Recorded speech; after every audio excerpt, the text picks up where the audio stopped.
Hello everyone! I finally found the time to make the blind area around my record-breaking super low budget project, a 50 square meter house that cost only $1,000 to build. I'm covering its construction in detail on the YouTube channel Pesny Yashi Koshaka.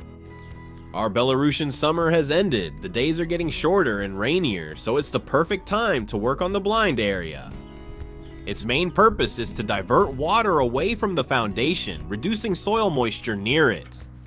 This minimizes frost heaving, greatly increasing the durability of the building's underground parts. As usual, I'll try to keep the cost and labor to a minimum. The most common width for a blind area is 1 meter. The minimum width should be 20 centimeters wider than the roof overhang. The roof overhang of a house that costs $1,000 is a modest 40 centimeters, so the minimum width of the blind area is 60 centimeters. But I thought that 60 centimeters is too narrow even for my ultra-economical building, so I marked out a width of 70 centimeters. Every year, I have to pick up a shovel more and more often, as evidenced by its constant shine. I remember in my youth, when I wasn't slacking off, I was deeply involved in student life, dreaming of bright prospects where I wanted to have my own business. It's not because the 90s began and society split into those who wanted to become gangsters, those who wanted to become businessmen, and those who wanted to turn back the clock.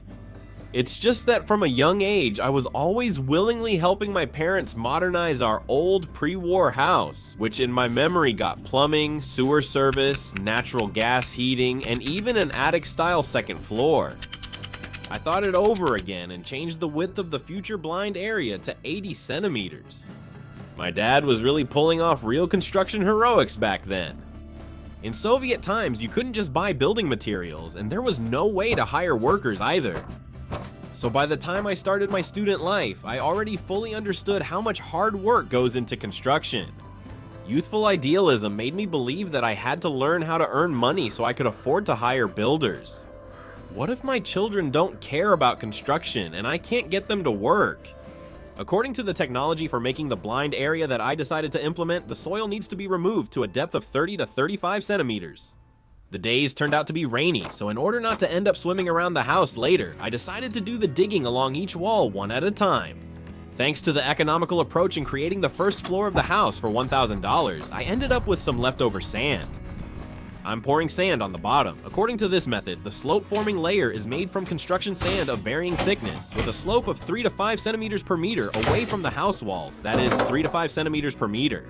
My sand is the pure construction-grade type. In the Gamel region, we have easy access to this quality material. In childhood and youth, the habits and attitudes that stay with you for life are formed. Since I often practiced with a shovel during that time, I didn't manage to stay in business for long. Most likely it's because of the habits I developed back in childhood that I'm once again holding a shovel in my hands. Perhaps that's why the so-called civilized world is now actively opposing the exploitation of child labor. At the end of the Soviet Union, which happened during my childhood and youth, this was called helping your parents. So I don't blame my parents. They didn't know that the party wouldn't rule forever. And a new class would appear, the so-called businessmen, which their son would not be able to join for a long time. Already having experience creating floors right on the ground, I know that for proper compaction, the sand needs to be moderately moist. I moisten it beforehand. You can use a mechanical plate compactor for tamping, but when I work, I prefer to rely on hand tools. It's reliable, easy to repair, and doesn't depend on the availability or cost of energy sources.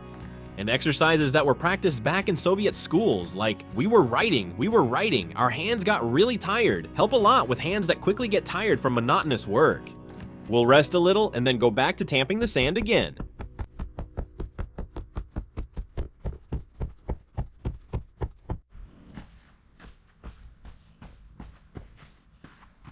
It's possible to compact the sand well with a hand tamper pretty quickly, and the surface slope turns out just right. This side of the house runs parallel to the natural stone garden path, which, though lacking modern technology, is still holding together by luck. To keep the stone in place by luck, I chose not to direct the house's drained water under the path and instead installed a drainage pipe on that side. Even though we live in Belarusian Polizy, an area full of swamps, streams, and small rivers, and known for its high groundwater levels, I couldn't find any ready-made drainage solutions for sale. So, after diving into YouTube, I quickly got enough information to make a drainage system myself from available materials. I go into my storage, where I've been keeping a partially used roll of high-tech material for 2 years. It's this material that should allow me to make the foundation apron with minimal effort. And in the end, possibly at a record low cost. I'm not saying this due to advertising, but from my own experience, which I'll discuss later. The protective drainage membrane planter Geo, produced by Techno-Nicol, has a 2-layer structure. The black side is profiled high-density polyethylene, and the white side is Type R geotextile, which are fused together. This modest amount should cover the entire foundation apron. The 2-layer structure forms drainage channels and allows for drainage to be organized in walkways, blind areas, and paved areas. Since I finally decided on a blind area width of 80 cm, I'm cutting the roll lengthwise right down the middle. When I get upset and tell my friend's business isn't working out, they reassure me it's just the times. Oligarchs and mega companies control everything, and I'm not alone. I pretend to agree, but deep down I know it's all about the shovel. So pay special attention to what your children are doing, and my advice to you, if you see a shovel in their hands, take it away immediately. You'll increase their chances of becoming IT specialists, astronauts, pilots, or even businessmen.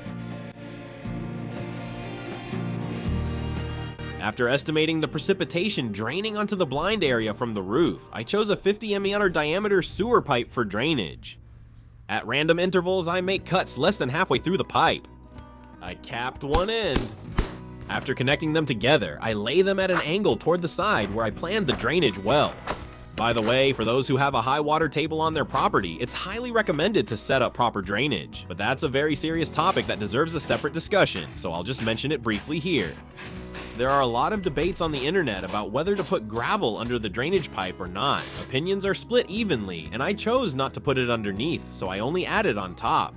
I tamp it down gently so as not to crush the pipe. The planter geomembrane works as follows. Thanks to the protruding studs, geotech steel only touches their tops, and water easily seeps through it. Water flows between the studs in the direction of the surface slope we set. I pour water under my feet, but I don't walk in a puddle. It's like magic. You could even make it a riddle. What is it? Guess. The water just goes into the drainage system.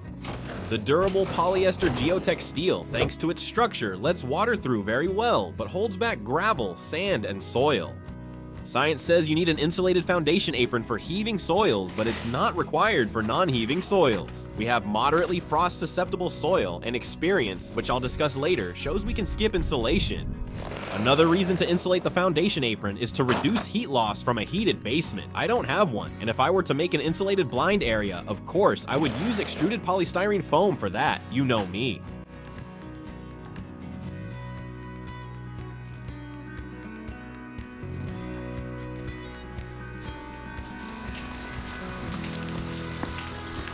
And now it's time to talk about my personal practical experience with using this technology. I made this part of the path from natural stone 2 years ago, and I hope you can see that the stones are still set firmly exactly as I laid them. No frost heaving has disturbed this path, which can't be said about the other paths in our yard. Laying it on regular sand provided good drainage. Even during heavy rain, no puddles formed. I remember when my wife gave me the task to make the path no narrower than the wheelbase of our car. I needed to extend the existing path. It runs along the utility building, so you could say this path is a 2-in-1, both a walkway and a foundation apron. It all started with marking out the area. Even back then, my old shovel was already shining from use. The front board of my Soviet wheelbarrow hadn't rusted through yet.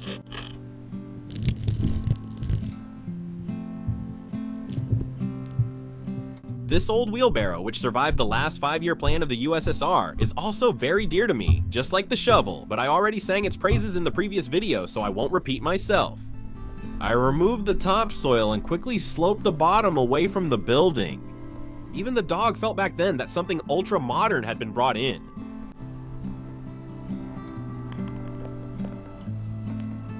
I also got some planter bend sealing tape for a reliable connection of the membrane.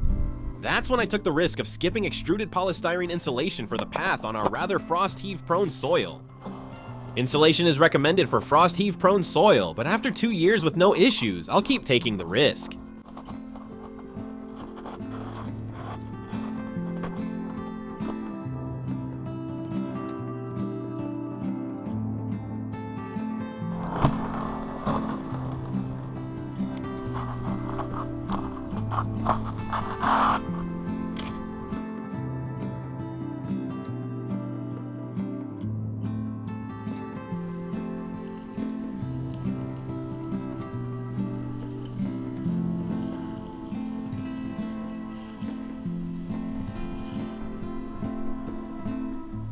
I soaked the sand thoroughly before tamping. But the real soaking came from a heavy rain back then, pouring onto the sand from a large section of the roof. Pesny Yashi Kosiaka has a detailed video on making this path and the unexpected rain. I'll share the link below the video. But let's get back to the present. I'm starting on the next side. I'll be honest, earthwork used to be a bit easier for me. I can't imagine someone charging for shovel exercises or tracking how much soil they've dug. If you needed to dig a trench for gas or water, we just went and dug it.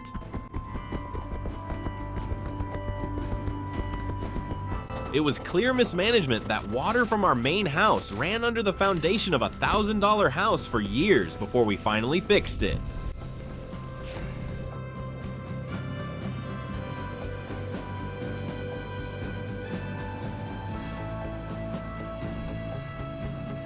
If the tamper starts leaving marks like this, it's very easy to fix. A couple of hits and everything's fine again. The repairability is top notch. The other 3 sides are easier since I won't add drainage there.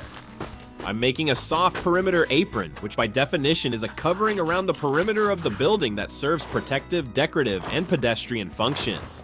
Using the planter geomembrane allows you to make a concealed perimeter apron under the lawn. That's exactly what I decided to do. So all I need to do is return the removed topsoil back to its original place. No curbs, no tiles, no gravel, nothing. At the corners, Planter Geo connects very easily. Separate the layers where connections are needed. And of course, clean the dirt off them. A soft perimeter apron can be made from small format materials or decorative fill, or installed as a hidden system, and most importantly, it eliminates the need for backbreaking concrete work. A lightly used roll, a long plinth, and 2-year-old sealant. I measure the length and cut it with a utility knife. The minimum sufficient overlap should be 4 rows of studs. I have a bit more, but I think you can't have too much of a good thing. I removed the protective film and voila. Well, almost. Let's just say, after all, it's 2 years old. I think few people would argue that this is the easiest way to build a good quality perimeter apron. It requires much less effort to make than, for example, a concrete perimeter apron, which makes your back stiff after spreading just the second batch of concrete and using the concrete mixer. Unfortunately, the planter geomembrane isn't free, but pay attention to how efficient it makes the process.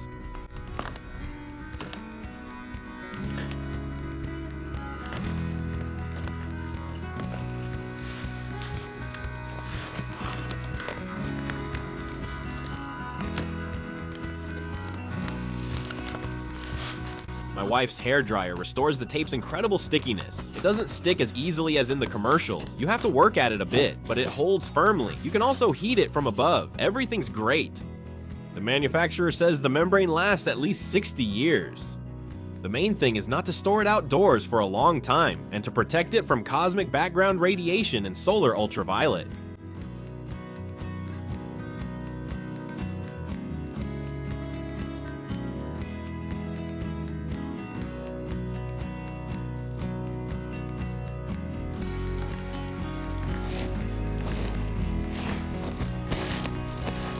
I glue the geotextile with double-sided tape. Everything is done precisely. With the help of boiling water and a bit of effort, I managed to connect the plastic sewer pipes.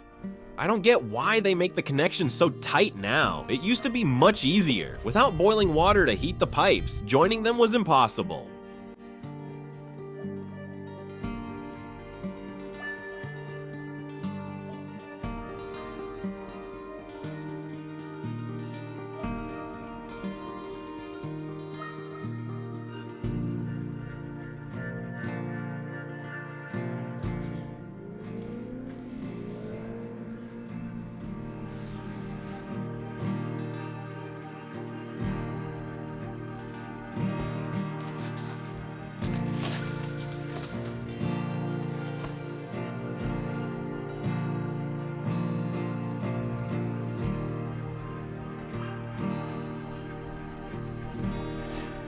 Now water from the roof will flow into this special gutter instead of under the foundation of this $1,000 house.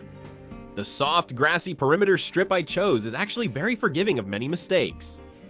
For instance, sand that isn't compacted well due to inexperience won't cause major concrete issues since there's no concrete here. And if the lawn does settle, you can always fix it by adding more lawn. But for those who don't have to save money so much, there are other good approved construction solutions using this membrane. I'll leave a link to the manual with good solutions below this video. For example, I got the idea to make this type of drainage along the house walls. All I needed was a plastic edging for flower beds and a bit of crushed stone. In wind-driven rain, water running down the walls will go straight into the crushed stone and be carried away from the foundation by the planter. Also, grass won't be able to grow right along the wall, making it easier to maintain the future lawn. To attach the membrane to the wall, Technonical produces special decorative edge strips called Planter Profile. These securely attach the planter geo to the foundation. However, I have my own design ideas. Also, my foundation's elevation above the surface is minimal. So that there are no unfounded assumptions that I've already exceeded the $1,000 budget I plan to spend on materials for my construction, I'll consider this perimeter strip not as part of the house, but as part of the surrounding landscape. Just like I don't consider this toilet as part of the house. By making it a separate structure, I went back to the ways of my ancestors, and they knew a lot about economical building approaches. I'm leaving a link where you can buy the Planter Geo membrane below the video. There's also a link to the second channel focused on important daily topics. A new video about the Republic of Cyprus should appear there soon. Be sure to subscribe. I'm already getting criticism for the second channel. They say, Yasha, you're like a politician. You claim to support the people, but probably just take your second EU passport and go on vacation. No guys, I'm a true Belarusian. I have only one citizenship, Belarusian. Backpack on my shoulders, hitchhiking, or taking whatever transport I can. The main thing is to get to Vilnius. My wife likes comfortable vacations, so my friend and I take trips like this without our wives. From Vilnius, the entire European Union is easily accessible for very little. We fly third class on budget airlines, not first class, but we arrive just as quickly. We just need to tuck our knees and secretly sip some booze.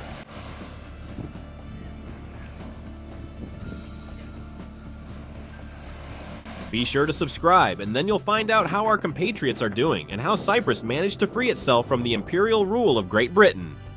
Give a big thumbs up, subscribe to the Pesny Yashi Koshaka channel, follow me on Zen and TikTok, all the links are below the video, and hit the bell as well, and then I'll definitely keep you informed. Let there be peace all over the world. Thank you.